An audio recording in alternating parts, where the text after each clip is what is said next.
오늘 하나님께서 우리에게 주시는 말씀 본문은 요한계시록 14장 1절에서 5절 말씀입니다. 제목은 14만 4천 명은 처음 익은 열매입니다 라는 제목입니다. 따라잡시다. 14만 4천 명은 처음 익은 열매입니다. 첫 열매입니다. 같은 뜻이에요. 식물, 보통 이렇게 이 곡식을 말할 때는 처음 익은 열매, 첫 열매, 또 첫 이삭, 이렇게 똑같은 말. 이 원어는 같은데 우리 말로 번역할 때 그렇게 다르게 번역을 해요. 그리고 짐승을 말할 수도 있지요. 그러니까 새끼를 한 번도 안 낳는 짐승이 첫 배 새끼를 낳단 말이에요. 처음 낳으면, 그러면 그건 초태생, 처음 태어난 거란 말이죠. 사람은 맏아들이죠. 그냥 초태생이라고도 불러요. 똑같은 말입니다. 처음 낳은 자녀, 그런 얘기죠. 처음 익은 곡식, 그런 뜻입니다. 자, 오늘 14만 맞추면 처음 익은 열매이다. 이거 어렵지 않아요? 왜 어렵지 않을까요? 그냥 나와 있으니까. 뭐로 나와 있죠? 14장 4절 한번 같이 읽을까요? 먼저 그쪽으로 가서 봅시다. 14장 4절 어디? 요한계시록. 함께 읽겠습니다. 시작. 이 사람들은 여자와 더불어 더럽히지 아니하고 순결한 자라. 어린 양이 어디로 인도하든지 따라가는 자며 사람 가운데서 속량함을 받아 처음 익은 열매로 하나님과 어린 양에게 속한 자들이니. 아멘. 처음 익은 열매라고 되어 있잖아요. 14만 4천 명은 어떤 사람이라고요? 이거 다 얘기해죠. 여기 예수님과 함께 시온 사람이 적고 다 얘기를 해지 맞는 거예요. 하나님께서 7장에서는 하나님의 입맞은 사람, 이렇게 얘기를 해야 되고요. 그런데 여기서는 처음 익은 열매다. 이 전체 7장 1절부터 8절까지, 그 다음 14장 1절에서 5절까지 14만 4천 명은요, 성경 전체에서 딱 이 두 군데 나와요. 딱 몇 군데? 두 군데. 그러니까 14만 4천 명을 알면 이 두 군데만 보면 그냥 다 아는 거예요. 그런데 또 할 때가 있긴 있어요. 왜냐하면 14만 4천 명이라는 말은 안 나오는데 이마에 입맞은 사람, 입맞지 않는 사람, 이마에 하나님과 어린 양의 이름이 기록된 사람, 이런 말도 있잖아요. 입맞았단 말이 없고 이름이 쓰여져 있는 사람, 비슷하잖아요. 그러니까 그것도 봐야 된단 말이에요. 그죠? 14만 4천만 딱 써 있는 거 보면은 이 두 군데면 돼요. 그러면 이제 왜 그걸 또 봐야 되냐면요, 그게 14만 4천 명 아닌가? 이마에 하나님과 어린 양의 이름이 있으니까 그런 거 검토해 볼 만하지요. 그러면 그런 사람과 14만 4천 명이 같은가 다른가, 이걸 검토해야 돼요. 그런 면에서는 성경을 제대로 해석해야 되지요. 성경 해석한 원리 중에 제일 중요한 건 뭐라고요? 문맥. 문맥은 바로 앞뒤의 그 흐름을 말하는 건데요. 지금 보세요. 7장에 있잖아요. 요한계시록. 그다음에 14장에 있잖아요. 참 감사하게도 14만 4천 명은 14장에 있어요. 14만 4천 명은 14장에 있다니까요. 그거 얼마나 좋아요. 14장. 근데 또 반뚝 잘라서 14장 있죠. 요한계시록 반 탁 피면 7장이야. 그죠? 그거 7장에도 있고. 감사하죠. 지난주는 14장 문맥을 가지고 거의 설명드렸어요. 이제는 14장 문맥을 할 거예요. 그럼 따로따로 해요? 종합해야 될 거 아니에요. 근데 따로따로 해도요, 답이 딱 나와요. 여기만 따로 해도 나와. 당연히 그러면 전체적으로 같은 거지요. 전체적인 같은 거를 따로 떨어 있는 걸 종합하는 걸 귀납적 종합이라고 불러요. 귀납이란 전체를 통해서 법칙을 끌어내는 걸 말하는 거거든요. 귀납이라는 건. 자, 그래서 우리 본문 말씀을 다시 한번 읽읍시다. 오늘 본문 말씀 요한계시록 14장 1절에서 5절까지 성경책을 피던가 아니면 앞에 나오는 우리 화면에 여기 밑에 나온 구절을 보고서 같이 읽읍시다. 14장 1절부터 읽겠습니다. 또 내가 보니, 시작. 또 내가 보니 보라, 어린 양이 시온산에 섰고 그와 함께 14만 4천이 서 있는데 그들의 이마에는 어린 양의 이름과 그 아버지의 이름을 쓴 것이 있더라. 내가 하늘에서 나는 소리를 들으니 많은 물의 소리와도 같고 큰 우리의 소리와도 같은데 내가 들은 소리는 검은 고 타는 자들이 그 검은 고를 타는 것 같더라. 그들이 보좌 앞과 네 생물과 장로들 앞에서 새 노래를 부르니 땅에서 속량함을 받은 14만 4천 밖에는 능히 이 노래를 배울 자가 없더라. 이 사람들은 여자와 더불어 더럽히지 아니하고 순결한 자라. 어린 양이 어디로 인도하든지 따라가는 자며 사람 가운데서 속량함을 받아 처음 익은 열매로 하나님과 어린 양에게 속한 자들이니 그 입에는 거짓말이 없고 흠이 없는 자들이더라. 아멘. 자, 간단하지요. 5절입니다. 5절. 그런데요, 여기서 이제 여러분에게 설명해 드릴 거예요. 크게 셋으로 나눌 거예요. 1절, 첫 대지 1절. 첫 대지 1절은 이들은 14만 4천, 이들 14만 4천은 지금 시온산에 서 있습니다 라는 내용이지요. 두 번째는 2절 3절이에요 14만 4천 명이 새 노래를 부릅니다. 시온산에서. 그건 그렇게 요약할 수 있어요. 그 다음에 세 번째 4절 5절은 14만 4천 명은 처음 익은 열매입니다. 이렇게 셋으로 구분할 수 있죠. 이 세 번째 큰 대지 제목이 전체 제목으로 그렇게 정해진 겁니다. 그래도 이것을 전체를 이해하려면, 그러니까 7장하고 연결해서 이해하려면 이게 하나씩 다 이해해야 돼요. 그 다음에 설명한다고 해서 이 문맥 안에서만 설명되는 것도 있지만 또 성경 다른 거하고 연결되거든요. 그러니까 귀납적인 해석이 필요하단 말이에요. 왜냐하면 시온산이라는 말은요, 요한계시록에 여기만 나와요. 그러니까 어떻게 해요? 이 안에서는 문맥 안에서 시온산이 뭔가 설명할 가능해요. 그렇지만 또 다른 곳에서 연결된 것도 있거든요. 그러니까 보완적인 설명이 가능하지요. 그렇게 해서 성경은요, 요한계시록은요, 창세기부터 그 앞에 유다서까지를 종합해 놓은 거예요. 앞에서 있는 것 설명을 그대로 옮겨놓지 않았어요.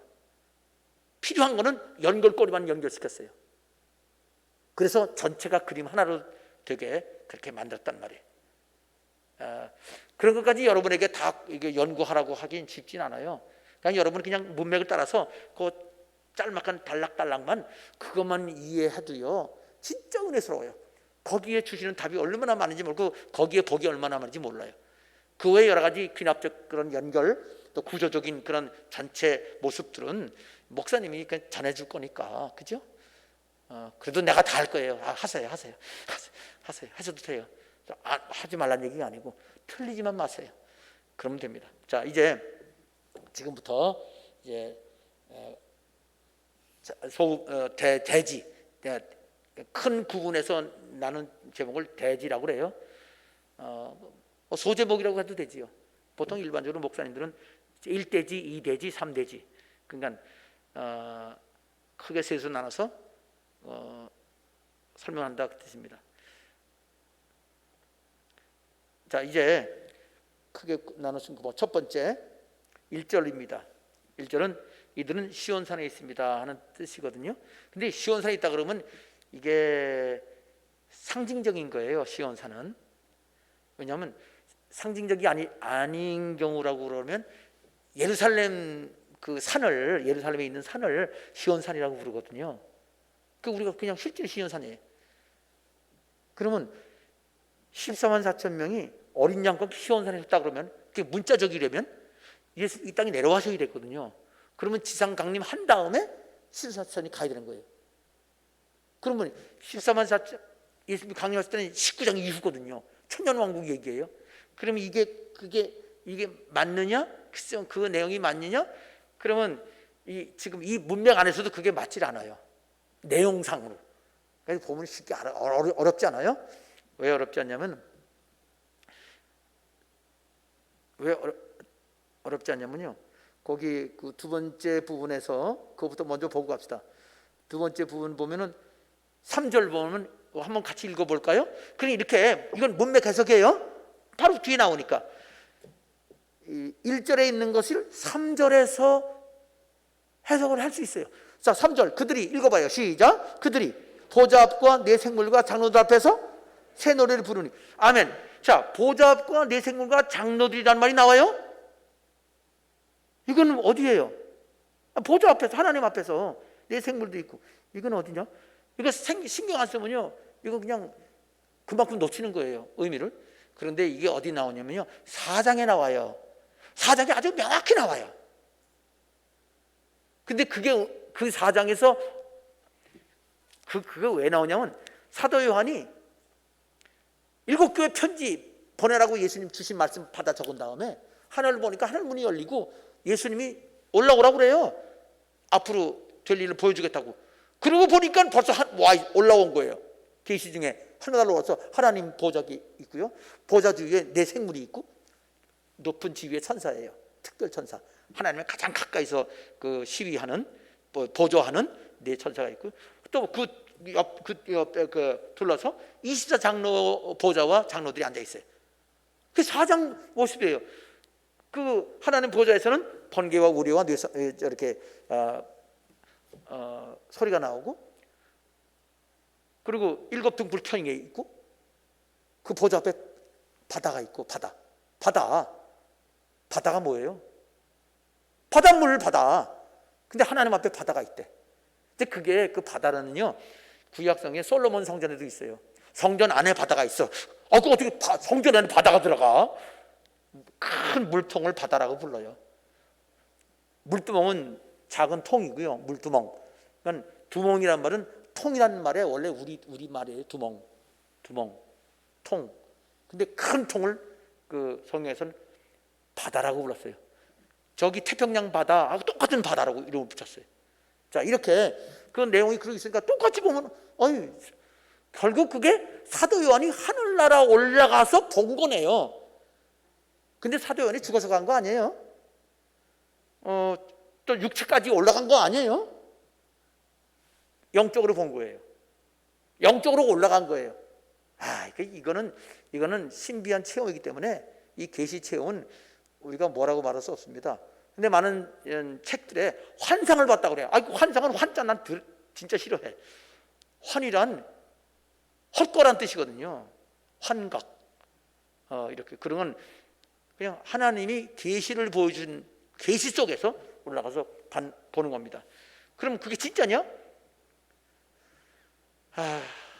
영이 빠져나오면 사람은 죽어요. 근데 사도 요한은 죽은 건 아니에요. 그냥 계시를 받은 거예요. 하나님이 하늘나라에 올라간 그런 하늘나라를 보여주신 거고요, 하늘나라에 거기서 본 거예요. 하늘나라에서 사도 요한에게 하나님께서는 천사들을 동원해서 이 하늘나라 영상을 보여준 거예요. 영상, 계시 영상을. 그래서 헷갈려요. 예수님 역할을 하는 천사도 있어요. 예수님 역할을 해요. 그래서 목사님들이 이건 천사다, 예수님이다 싸워요. 근데 그래서 제가 요한계시록 처음 연구할 때 천사라고 말하는 사람들은 맞아요. 천사라고 돼 있으니까. 근데 또 어떤 분은 이거는 예수님인데, 예수님이 하신 일을 했단 말이에요. 어떻게 천사가 예수님이 하시는 대신할 수 있냐고. 이건 예수님인데 예수님이 천사 모습으로 나타난 거다, 뭐 이렇게 누려요. 근데 어떤 분은 그래요. 또 다른 사람은, 그러니까 세 가지 근이야. 높은 천사라서 예수님 일을 또 대신할 수 있다, 뭐 이렇게 얘기해요. 의견이 세 개예요. 한 가지 사건을 놓고. 내가 너무 자세하게 설명하네. 근데 내가 가만히 보니까, 이렇게 내가 보니까, 천사 사실이지요. 또 예수님 역할 한 거 맞지요? 근데 예수님이 천사 모습으로 나타났다? 구약시대 때 예수님이 천사 모습으로 나타나서 하긴 했었어요. 아브라함에게. 그 여호와의 사자라고 할 때는 그 성육신 하기 전에, 마리아 태어나기 전에 예수님이 천사 모습으로 나타났다고 이해할 수밖에 없어요. 왜? 그 사람들이 하나님이라고 불렀으니까. 그러니까 그 세 가지가 다 일리가 있다는 말이에요. 근데 그걸 종합해서 가만히 보니까요, 이게 하나님이 계시를 이 하늘나라에서 하나님이 천사 동원해가지고 극적으로 이 미래를 보여주신 거다라고 생각이 들어요. 계시극입니다. 그러면 하나도 문제가 안 돼요. 예수님이 하신 일이 맞다, 천사가 했다, 그럼 예수님이 천사냐? 두 가지 신경 쓰지 말고 그냥 예수님이 하신 일이다, 예수님이 하신 일을 천사가 보여주는 거다, 이렇게 하면 끝나는 거거든요. 하나도 문제가 안 돼. 싸울 게 없어. 이게 제가 여러분에게 설명해 줬는데, 이 얘기는 제가 설명을 안 했어요. 이거는 신학교에서도 강의 안 해요. 복잡하니까, 이게 자꾸 설명 길어지니까 안 하고. 이번 책에도 제 이권에 쓸지 않을지 모르겠어요. 근데 이건 이미 정리되어 있어요, 제 속에는. 오케이, 넘어갑시다. 지금 두 번째 할 거 아니지? 보좌 앞에 이거는 이게 지금 하늘나라예요. 예수 믿고 그동안에 믿고 구원받은 사람들이 다 거기 올라가 있어요. 하늘교회입니다. 지상교회에서 이제 예수 믿다 구원받은 사람은 육신은 땅에 묻히고 썩어지고 영혼이 하늘나라 가면 거기 가는 거예요. 그걸 보여주신 거예요. 그걸 보여주신 거죠. 자, 그러면 자, 이제 시온산이 그럼 뭐냐? 그 시온산이 되는 거예요, 거기야. 시온산인데 사장에 있는 애가 똑같아. 그 하늘나라 낙원 천국을 여기서는 시온산이라고 불렀어요. 히브리서 12장 22절에 시온산이라는 말이 또 나와요. 히브리서 12장 22절. 근데 이 설명 그냥 할게요. 빨리 넘어가겠어. 여기서 말하는 시온산이 그 히브리서 12장 22절에 시온산 나오는데 앞뒤 내용을 쫙 보면요, 앞뒤 또 문맥이 있잖아요, 그 나름대로. 그거 나오는데 문맥은 그 시온산이 결국은 뭐하고 연결되냐면,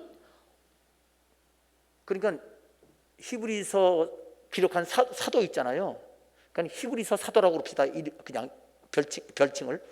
히브리서를 기록한 사도, 히브리서 사도가 이 쓰면서, 이거 언제 썼어요? 옛날 2000년 전에 썼잖아요. 대략 2000년 전이죠. 1900년 전이라도 관계는 없을 텐데 1900년 전? 그러면 안 되겠다. 그러면 안 돼. 요한계시록이 AD 100년이니까 그 이전이니까 여기 2000년이라고 그럽시다. 그러면 2000년 전에 이걸 쓰면서 그 교인들에게 말하기를, 히브리서 사도가 말하기를, 너희들은 온전하게 된 의인의 영들이 있는 곳에 갔다. 영들이 있는 곳에 갔다 그랬어요. 그럼 온전하게 의인 영들은 이 세상 살다가 구원받은 사람이 죽으면, 의인이 하늘나라 가면 온전해지는 거거든요. 육신을 빠져나오면 온전해져요. 육신이 있을 동안에 죄를 짓고 욕심내고 그냥 예수 믿으면서도 지멋대로 살고 그러는데 딱 세상 떠나면 그때 온전해져요. 그럼 낙원에 가는 사람이 다 온전해진 거예요. 거기서 불완전해가지고 하나님이 또 뭐 책망하시고, 안 그래요. 거기서는 이동안 사는 동안에 상을 받느냐 못 받느냐 하면 결정되는 겁니다. 그러니까 하늘나라 간 사람들이, 그러니까 너희들이 이런 것이 시온산이고 온전하게 된 의인들이 있는 곳에 간 거야. 그거 낙원에 간 거래요. 히브리서 12장 22절의 문맥도 여러 개 나와요. 여러 단어가 나오는데 종합해 보면 낙원 천국에 갔다는 얘기예요. 지금 제가 똑같은 얘기하는 거예요. 요한계시록의 문맥을 봐도 그 내용이고,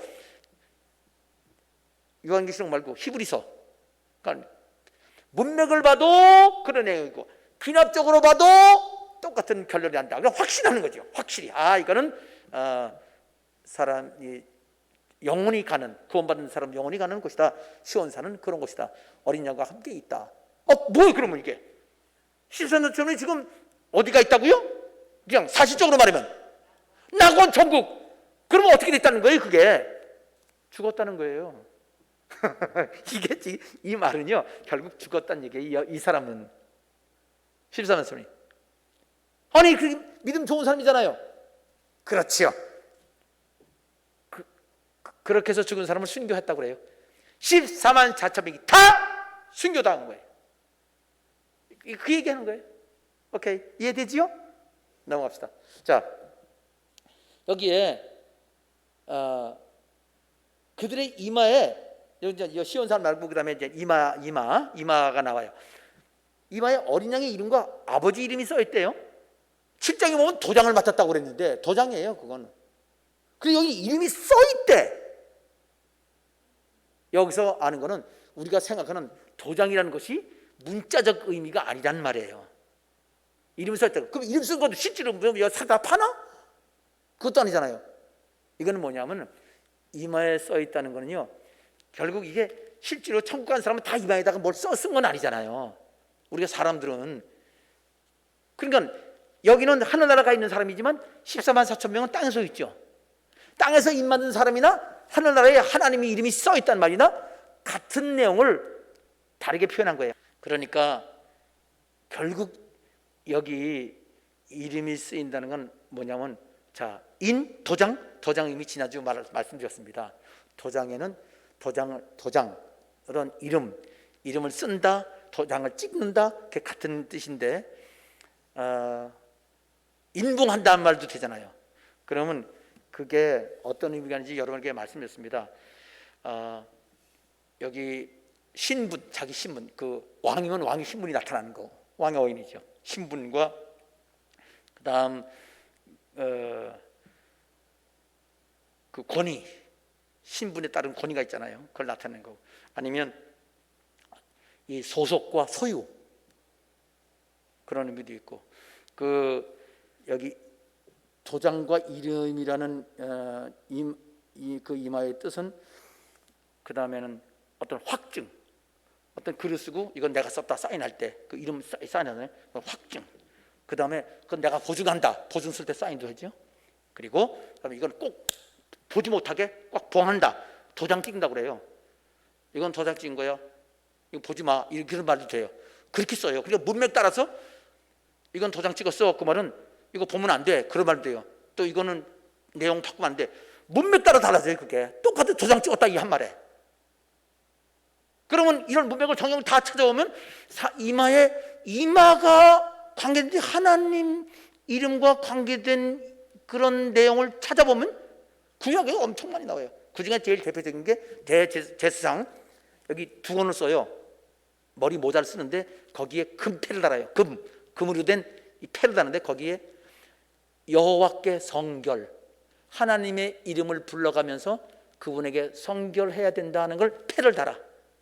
또 이 이스라엘 사람이 기도할 때 손목에, 손가락에, 미간이 요 아래쪽 이마를 미간이라고 그래요. 눈썹 사이를, 이마에 하나님 말씀을 이렇게 붙이자고 그랬어. 근데 하나님 말씀이 쓰고 아무리 길게 어떻게 붙여요? 그래서 조그만 종이 함을 만들어서 걷다가 조그맣게 써가지고 종이를 말아가지고 걷다 집어넣고 끈으로 매서 이렇게 끈으로 이렇게 달고. 이스라엘 지금도 그렇게 해요. 그 전통적인 그 유대의 교인들은. 그러니까 그 뭐예요? 왜 그렇게 하라고 그랬어요? 손으로 하는 거 하나님 말씀대로 하고, 우리 팔 움직이는 것도 하나님 뜻대로 하고, 여기 머리 움직이는 것도 하나님 뜻대로 하고, 생각도 하나님 뜻대로 하고, 모든 걸 하나님 뜻대로 하라. 하나님의 말씀을 생각하거라. 그런 거잖아요. 제사장 하나님 앞에서 항상 하나님께 거룩하게. 근데 내 생각만 거룩한 게 아니라 내가 말씀을 따르는 거를, 내가 하나님 앞에 거룩하게 생각하는 걸 다른 사람도 보게끔 패를 달잖아요. 뒤통수에 다는 게 아니고, 내 앞통수라고 그러나? 이마에 닿는 말이에요. 그렇게 하라는 거라. 그거는 뭐 구약 문맥 보면 아는 거예요. 아이고 주여. 그게 이름과 그게 같은 의미라는 거예요. 그러면 여기서 지금 결국 진짜 도장 찍는 것도 아니고 이름을 사귀는 것도 아니고, 우리의 생각이 하나님 말씀을 따라 생각하고, 그 내가 하나님 말씀 따라 생각하고 행한다는 것을 사람들에게 증거하는 그런 삶을 의미하는 겁니다. 그건 상징이지요. 예, 맞아요. 그냥 상징이란 말씀은 참 어려우니까 그런 의미예요. 그러면 되는 거잖아요.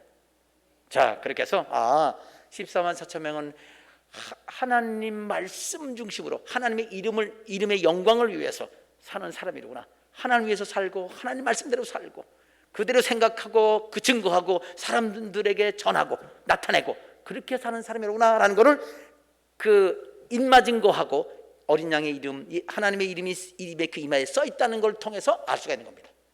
자, 그래서 오늘 첫 번째, 그들은 시온산에 있는데, 그들이 왜 시온산에 있느냐?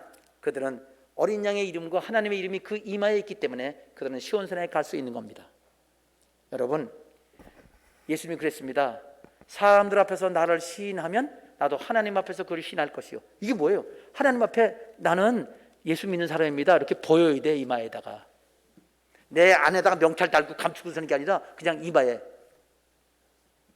부르카 입으면 또 여기 뭐죠? 이게 막 여자들 저 사람들 싹 크고 안 돼, 그죠? 하나님은 붙이라고 그랬잖아요. 우리 삶을 드러내야 돼. 감추는 게 아니라. 자, 그렇게 해서 14만 4천 명인 그런 사람들이다. 자, 그런 건 명심하세요. 이거 꼭 이제 조금 있다가 이게 우리에게도 관계되는구나. 우리에게도 주시는 교훈이라는 걸 앞으로 이제 말씀을 드릴 거예요. 지금은 이 사람이 순교당했구나. 이렇게 살다가 하나님의 이름을 위하여 하나님 그 말씀대로 그 생각 버리지 않고 살아서 순교당한 사람이다 라는 것을 우리 첫 번째로 알 수 있습니다. 자, 그 다음 이제 첫 번째 넘어가 두 번째로 갑시다. 두 번째 부분. 자, 두 번째 부분은 2절 3절이에요 14만 4천 명이 어린 양과 함께 시온산에 서 있었다고 그랬죠. 근데 그 이마에는 하나님의 이름과 어린 양의 이름이 있다고 그랬죠. 그냥 우리는 그냥 설명해도 돼. 읽지 않아도 그대로만 그 내용은 똑같으면 돼요. 그 다음 두 번째 봅니다. 2절 3절. 근데 사도 요한이 그거 보고 있었어요. 시온산이 하나님 나라예요. 근데 시온산이라고 쓴 거는 뭐냐면 하나님 낙원에 올라갔는데 성령의 감동으로 그 시온산이라고 쓰라고 성령께서 감동 주셔서 성령의 뜻을 따라 시온산을 쓴 거예요. 그렇게 써야만 왜 그렇게 써야 되는지 뜻이 있거든요. 그거 왜 시온산이라고 그랬냐? 시온산이란 예루살렘이거든요. 예루살렘은 하나님의 성전이 있는 곳이거든요. 그리고 왕이 다스리는 곳이거든요. 그래서 예수님께서 이 세상 천년왕국으로 다스릴 분이시라는 뜻이기도 하고요. 이미 하늘나라가 예수님이 왕이시고 다스린다는 뜻이기도 한 거예요. 자, 근데 올라가서 좀 가만 두니까 또 소리가 들려. 무슨 소리? 2절에 내가 하늘에서 나는 소리를 들으니 어떤 소리예요? 많은 물소리, 또 어떤 큰 우레소리. 그런데 그 소리가 또 뭐 타는 게 뭐야? 검은 걸 탄다고 그러나요? 켜는 거, 켜는 거 연주. 우리 그냥 좀 구별하기 쉬운 말로 말하면 우리가 검은 거 연주하는 자들이 검은 거를 연주하는 것 같다. 왜 똑같은 말을 반복했을까요? 쓸데없는 거. 검은 거 연주하는 것 같다. 한마디 하면 되지. 검은 거 연주하는 자들이 그 검은 거를 연주하는 것 같더라. 두 번씩 해. 다 이유가 있어요. 앞에 거는 뭐냐면 검은 거 연주하는 자들이 란 말은 검은 거 전문 연주자들이. 그러니까 아주 그 연주 음악가가 연주하는 그 검은 거 연주자가 검은 거 연주하는 것 같다. 그 전문 잘하는 사람, 저기 바이올린 잘하는 사람이 바이올린 연주하는 것 같다 이 뜻이에요. 그 왜 이런 말 썼냐? 바이올린은 우리 이 큰 손주딸도 바이올린 배워요. 지금 12살인가? 근데 가끔가다 이렇게 소리 나. 아직 그냥 취미로 배우니까 전문가는 아닌 것 같아. 재능이 책 읽고 공부하는 거 좋아하지 이거 하는 건 별로 안 좋아해. 그런데 진짜 유튜브에서 잘 하는 사람은요 진짜 멋있어. 대단하다. 엄청 멋있어. 그렇단 말이에요. 그러니까 사도 요한이 갑자기 14만 4천 명 있는 거 보는데 하늘에서 여기 검은 거란 말은 우리나라 말로 말하면 바이올린하고 부르면 돼요. 검은 거라고. 그거는 악기 종류니까 아름다운 악기 소리가 확 들린단 말이에요. 이야, 악기 소리가 들리네. 근데 큰 물소리와 우레소리와 그 악기 연주하는 소리 들린단 말이에요. 이건 또 뭐냐? 그 다음 읽으면 나와요. 문맥에 3절 보니까 그들이 보좌 앞과 네 생물과 장로들 앞에서 어떻게 해요? 자, 연주와 노래 무슨 관계예요? 이렇게 생각하면 돼요. 하늘에서 천사들이 연주하는 거예요. 그러니까 반주를 넣어주는 거지, 반주를. 그런데 실제로 이 목소리, 이 보컬, 이 노래로, 이 목소리 노래로 하는 사람은 누구? 14만 4천 명이에요. 그러니까 14만 4천 명이 노래를 부르는데 천사들이 반주를 넣어주는 거야. 얼마나 멋있겠어요. 최고지, 최고. 그런 걸 보는 거예요. 너무 아름다워. 그런데 특징이 뭐냐면요, 그들은 노래를 부르는데 무슨 노래? 새 노래예요. 새 노래는 그럼 배워야 될 거 아니에요. 다른 사람도 좋은 노래니까. 그런데 땅에서 성령을 받은 14만 4천 밖에 난 능히 이 노래를 배울 자가 없더라 그랬어요. 자, 보세요. 새 노래를 부른다고 그랬잖아요. 그럼 그 사람들이 맨 처음 부르는 노래인가 봐요. 맞지요? 그럼 다른 사람도 배울 수 있어야 될 거 아니에요? 근데 아무도 못 배운대요. 천사도 못 배워, 거기는 성도도 못 배워, 구원받은 사람도 못 배워, 아무도 못 배워. 왜 그럴까요? 가능할까요? 당연히 가능하죠. 왜 그러냐면요, 이것 때문에 왜 못 배우지? 하늘에서 얼마나 잘 배워. 여러분 노래 잘 못하는 사람 있죠? 음치들 있죠? 손 들지 마세요. 천국 가면요 다 잘하는 사람이 될 거예요. 근데 그 사람도 이 노래는 못 배워. 가능할까요? 가능해요. 왜 그러냐면 이 14만 4천 명은요 노래를 부를 때 그렇게 부르는 노래가 있는데 여러분도 가능해요. 딴 사람 못 부르게 여러분만 부를 수 있는 노래 만들 수 있어요. 가사를 1인칭 가사예요. 나는 치과 의사였네, 주님께서 부르셔서 주님 따라 송탄 왔네. 이렇게. 어?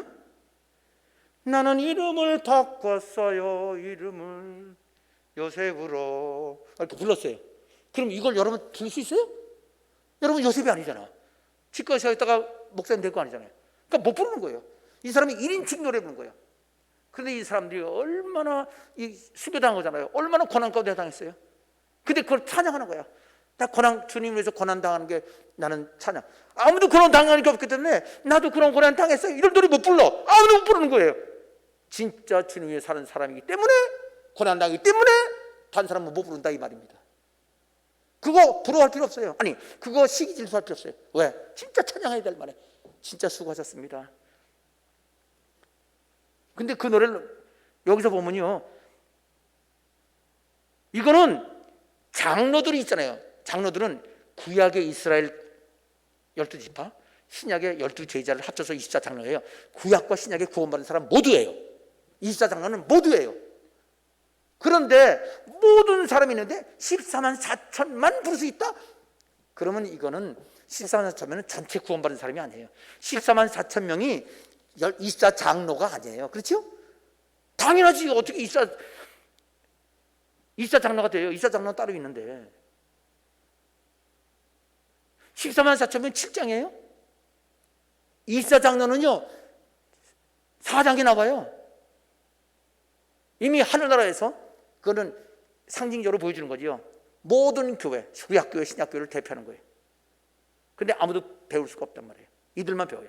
그래서 이걸 통해서도 이 사람은 특별한 사람이로구나, 특별한 사명자로구나 라는 것을 알 수 있고, 전체 성도가 아니라 특별한 성도라구나 하는 것을 알 수가 있습니다. 왜?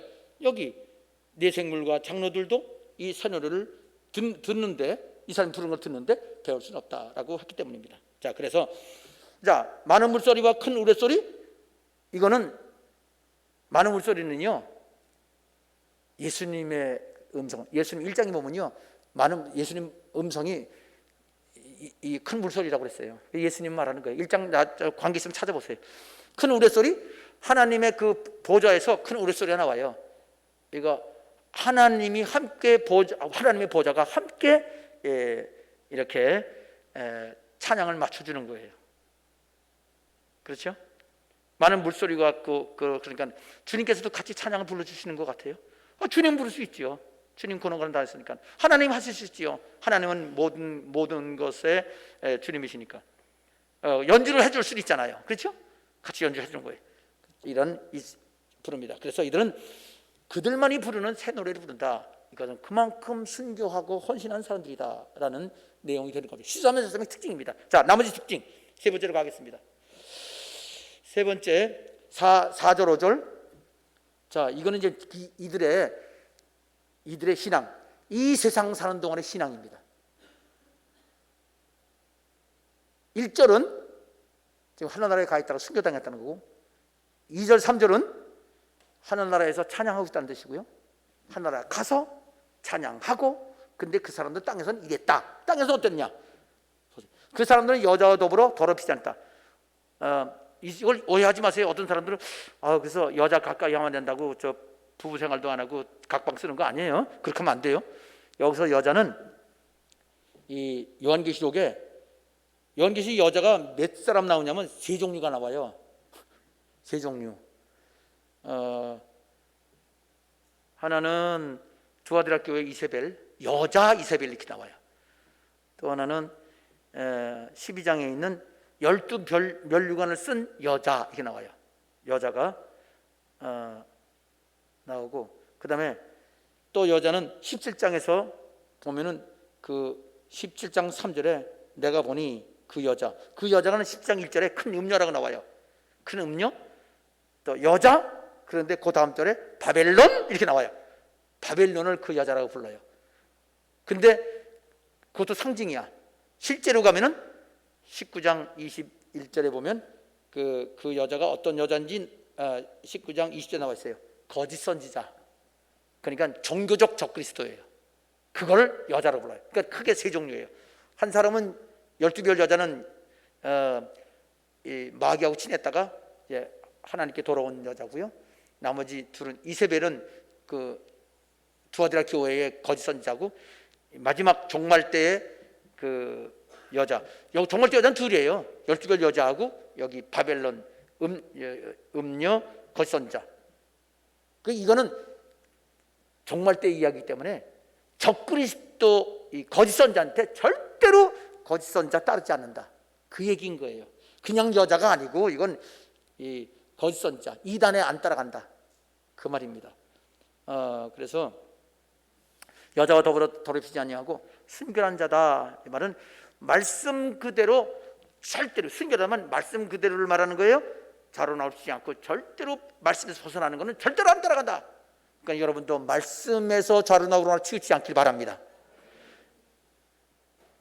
그 다음에 그렇게 되면 어떻게 되느냐, 여자를 안 따라가고 누굴 따라가요? 성경에 어린 양을 따라가는 거예요. 어디로 가요? 어디든지 따라가. 어디든지 따라가가 어디야? 제일 마지막에 어디까지 가요? 죽음까지. 근데 죽음보다 더 심한 거 있는 거 알아요? 죽이지도 않고 사람 괴롭히고 고문하는 거. 진짜 미쳐요. 그건 너무 진짜 악하게. 사실 그래서 어디든지 따라간단 말은 순교 자리까지인데 순교보다 더한 고문들, 그런 것들을 기꺼이. 우리도 일제시대 때 엄청난 많은 고문을 당했잖아요. 제일 어려운 고문 당한 사람 누구예요? 주기철 목사님. 유명해요. 우리 지금도 따라가면 안 돼요. 하나님 말씀대로 해야 됩니다. 그러니까 그런 얘기 하는 거예요. 자, 그래서 이제 14절, 그 다음에 사람 가운데 성령을 받아 처음 익은 열매를 하나님께 어린 양에게 속한 자들이. 사람 가운데서라는 말은 사람 가운데, 이 세상 사는 사람들인데 여기서 사람을 따르지 아니하고 하나님과 어린 양을 따른다, 속한 자라고 나와 있잖아요. 그 이름 쓴 건 똑같아요. 속한 것을 증거하는 거예요. 사람 가운데서 그것을 성령을 받았다 말은 사람 가운데 속하지 아니하고 하나님께 속하는 건 어떤 대가를 치기, 성령을 받다는 건 대가를 치렀다는 뜻이에요. 사람 가운데서 어떤 대가를 치르든지 간에 하나님께 속한 삶을 살았다, 그 뜻이거든요. 그래서 처음 익은 열매라고 그런 거예요. 자, 더 구체적으로 말하면 그럼 어떻게 성령함을 받았고 어떻게 하나님께 속했냐, 어떻게 처음 익은 열매가 됐냐, 여자더불어 더럽히지 않고 적그리스도가 어떻게 했냐, 아주 제일 구체적으로 말하면 그 뭐냐면 어딘지 죽음까지 가는데 실제 행동은 마지막 절 5절이 나와 있어요. 이게 마지막이 그 중요해요. 거짓말이 없다, 흠이 없다. 거짓말은 말이잖아요. 말이에요. 말은 생각에서 나와요. 생각이나 감정에서 말이 나와요. 여기 그러니까 생각과 감정 포함한 이 말 표현까지 다 포함하는 거예요. 그 다음에 흠이 없단 말은 그 외에 모든 것들, 행동들을 말하는 걸 주로 둘 중에 나눠서 말한다면 그런 거지요. 말과 행동 이렇게 말하는 거예요. 그런 것도 모두 생각에서 나오는 거니까 말 한마디도 거짓이 없고, 또 그래서 어떤 흠도 찾을 수 없다, 이런 말이죠. 둘 다 한 가지를 표현할 수 있어요. 그러니까 중요한 건 이제 행동까지도 포함된다고 그러죠. 흠에는 그런 것이죠. 거짓말이 뭐냐? 거짓말이라는 게 뭔지 알려면요, 요한일서에서 거짓말 찾으세요. 요한일서에서 그럼 거기 다 나와요. 요한일서 보면 거기 뭐가 거짓말인지 아주 자세히 나와 있습니다.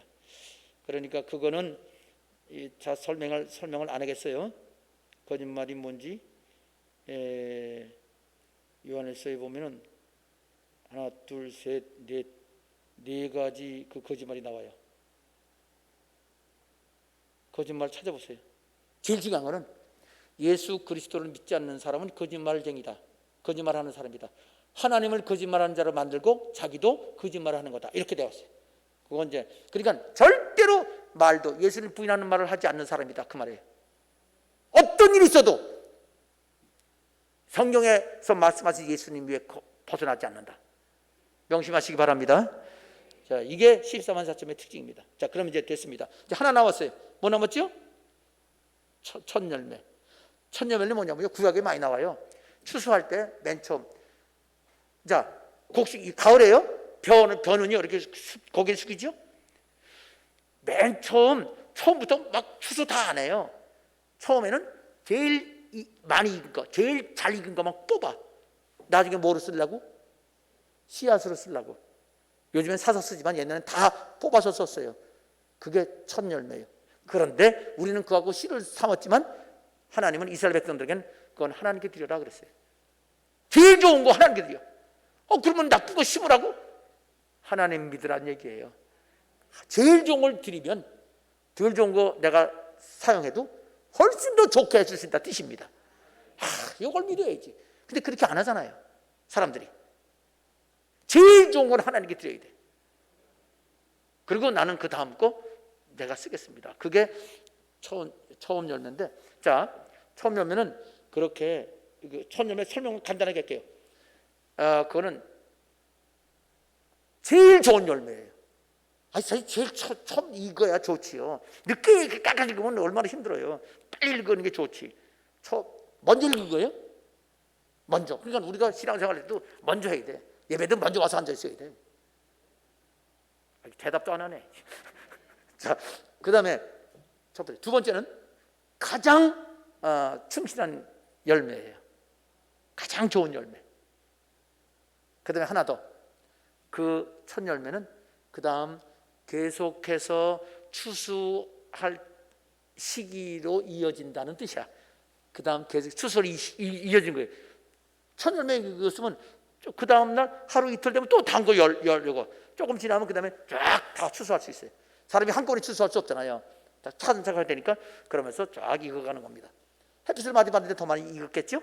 그래서 첫 열매가 있으면 그 다음 계속 그런 열매인데 열매 익었으면 잘리잖아요. 죽는 거예요. 가장 첫 열매이기 때문에 가장 하나님 보시기 아름다운 열매인데 순교당하고 그 다음 계속해서 순교가 이어지는 겁니다. 하나님께서 아름다운 그런 열매를 드리는 것이 되는 겁니다. 자, 그래서 여기서 이제 설명 다 했습니다. 그러면 처음 익은 열매 보세요. 처음 익은 열매가 논밭에 있는 모든 곡식을 처음 익은 열매라고 그래요? 아니잖아요. 처음 익은 것뿐이야.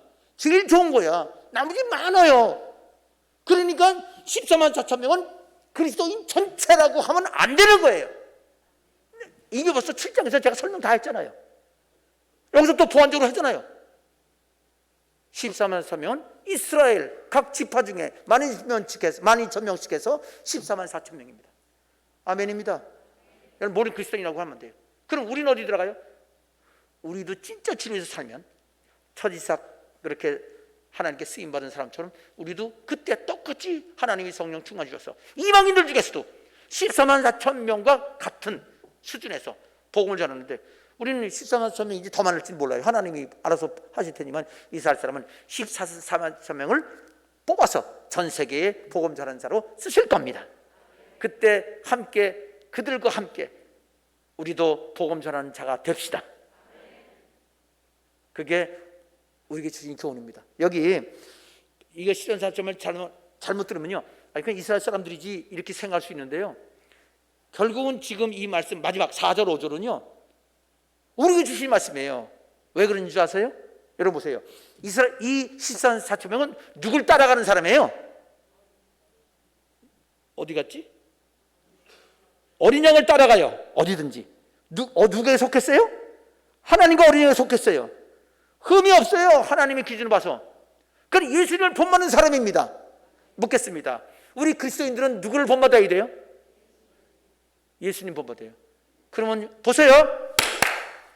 예수님 본받으세요. 그러면요, 네, 그러고 아유, 어떻게 우리가 하나님을 본받아 그냥 이렇게 살아야지, 그런 사람 있을까요, 없을까요? 저요 하지 마세요.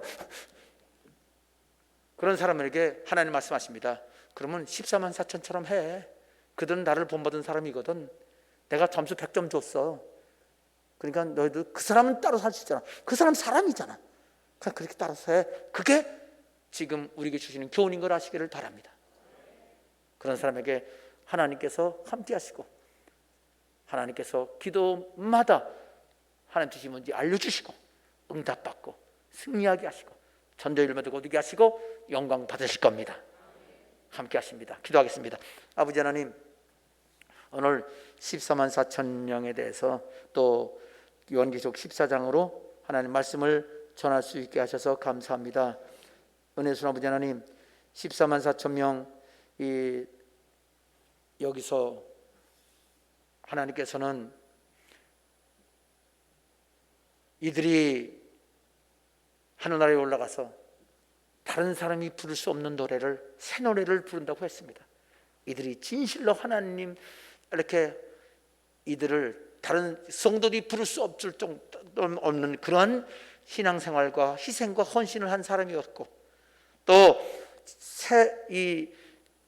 처음 익은 열매라고 하셨으므로 모든 그리스도인들이 아니라 참으로 가장 먼저 하나님 앞에 헌신되고 가장 좋은 열매로 또 모든 사람에게 본이 되는 신앙인 것을 우리에게 말씀해 주셨으니, 주님, 이미 앞으로 있을 일을 우리에게 이미 말씀해 주셨으니 지금부터 주님 기쁘신 대로 주님 따르는 것이 우리 삶의 방법인데, 주님 동행하는 건데, 바로 14만 4천 명처럼 하면 된다는 말씀을 오늘 말씀 주셔서 감사합니다.